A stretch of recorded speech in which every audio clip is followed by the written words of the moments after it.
Todo homem que sonha algo de Deus é levado por Deus para entender o que Ele tem para você no futuro, e você volta para o presente para construir com Ele esse caminho. Noé recebeu uma visão de Deus, falava a respeito do futuro, só que Noé volta para o presente e começa a construir uma arca para quando a visão de futuro se tornar presente, ele esteja pronto para viver.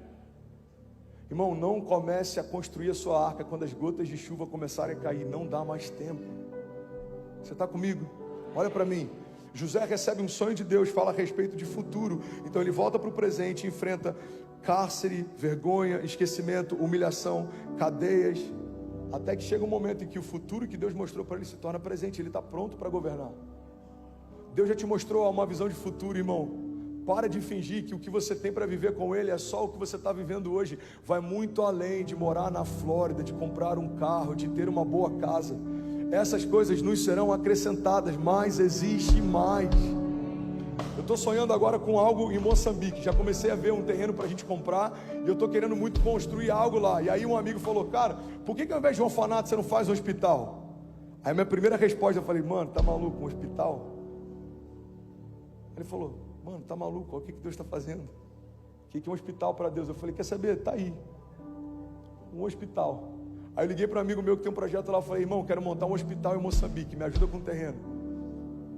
Irmão, olha para mim.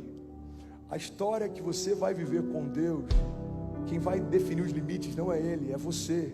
A Bíblia diz que tudo é possível ao que crê. Você crê que pode viver? Creio. Senhor, então seja feita a sua vontade, não a minha. Você crê que eu posso chegar lá? Creio. Então você vai lá. Você define os seus limites, irmão. Se você está satisfeito com a salvação e a sua casa bem, você vai ser salvo e sua casa vai estar bem. Se você estiver satisfeito com a sua casa bem, a salvação e outras famílias sendo tocadas, a sua casa vai ser salva, você vai estar bem, outras famílias vão ser tocadas. Você está satisfeito com a sua família bem, a sua casa bem, outras famílias sendo tocadas e nações que você não pisou sendo tocadas, então assim vai ser feito. Você define os seus limites. Sabe o que é interessante? 10% da igreja celebra isso. Por quê? Porque é difícil o nosso entendimento acessar algo que de forma natural a gente não consegue. A Bíblia diz que o homem natural discerne as coisas naturais, mas o homem espiritual discerne as coisas espirituais. Pastor, você está falando isso não queima em mim. O que pode ser, irmão? Pode ser um monte de coisa, mas uma das principais é que talvez você ainda não tenha nascido de Deus. Muita gente está frustrada porque quer viver os sonhos de Deus sem ter nascido de Deus. Quer usufruir dos frutos do Espírito sem ter nascido do Espírito. Quer viver a promessa que Deus tem para os filhos sem ter se tornado ainda filho. A promessa de Deus para os seus filhos, Ele não dá para ninguém além dos seus filhos. A única coisa que você precisa para dar acesso às suas promessas é a filiação. Você é filho, então todo o reino está disponível. Autoridade, unção, provisão, cuidado, proteção. Você está comigo? De verdade? Levante suas mãos em nome de Jesus. Quanto tempo eu tenho? Jesus, coloque que eu estou sem referência. Levante suas mãos. Pai, nós declaramos em nome de Jesus uma ativação nesses dias sobrenatural. Eu sei que essa palavra não é só para esse culto, eu sei que essa palavra é para um tempo. E eu te peço em nome de Jesus, cada família aqui, Jesus, do sul da Flórida, cada família nesse auditório, cada voluntário, cada líder, cada pastor, apóstolo, mestre, Jesus, cada família conectada ao redor das nações, já somos mais de 7.000 famílias conectadas.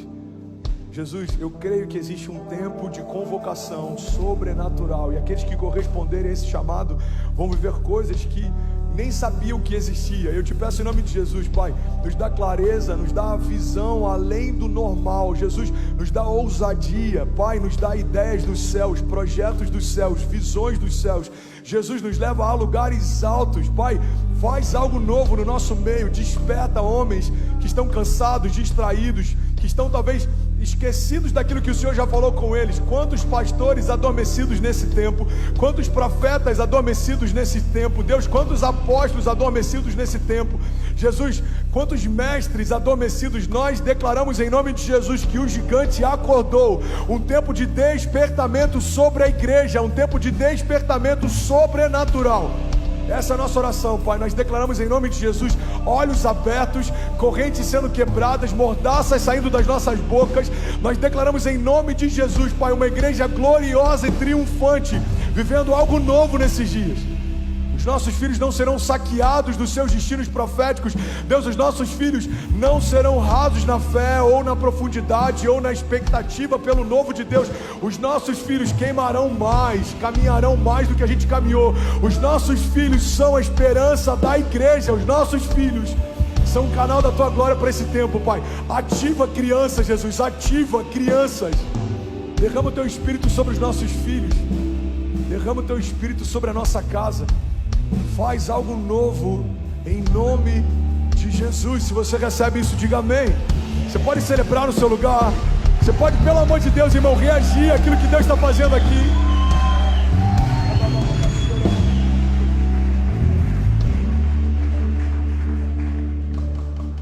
Eu lembro que eu li algo uma vez no livro de um pastor americano. E ele pegou uma chave que mudou a história dele. Quantos querem ouvir? Diga amém.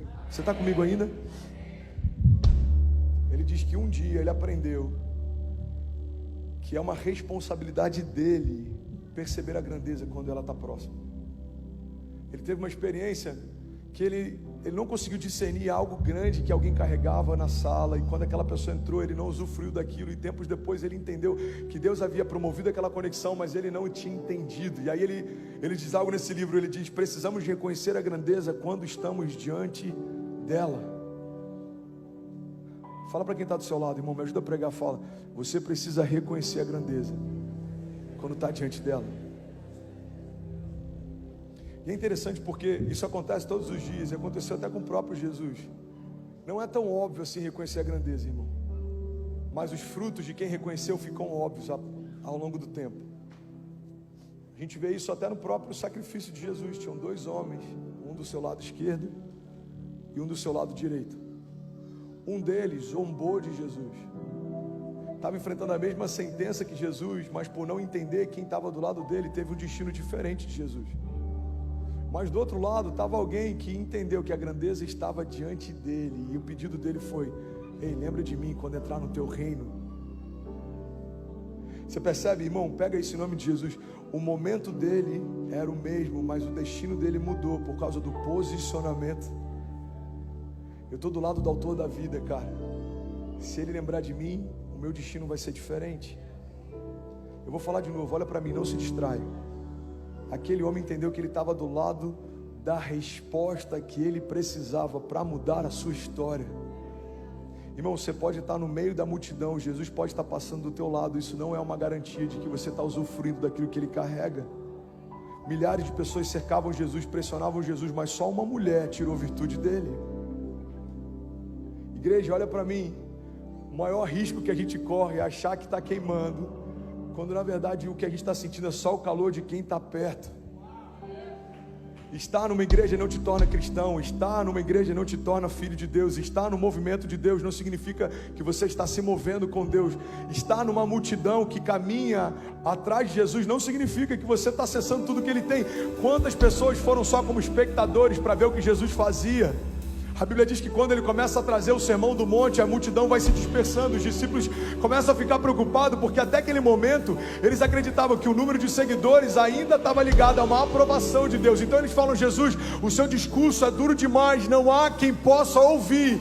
E a pergunta de Jesus libera uma resposta de Pedro que mudou a história da igreja. Jesus fala: ei, Pedro, por acaso vocês querem ir com eles também?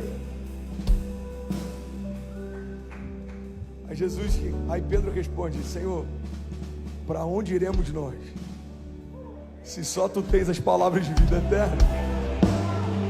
Irmão, tem gente que está no movimento só porque quer ver a pirotecnia do milagre.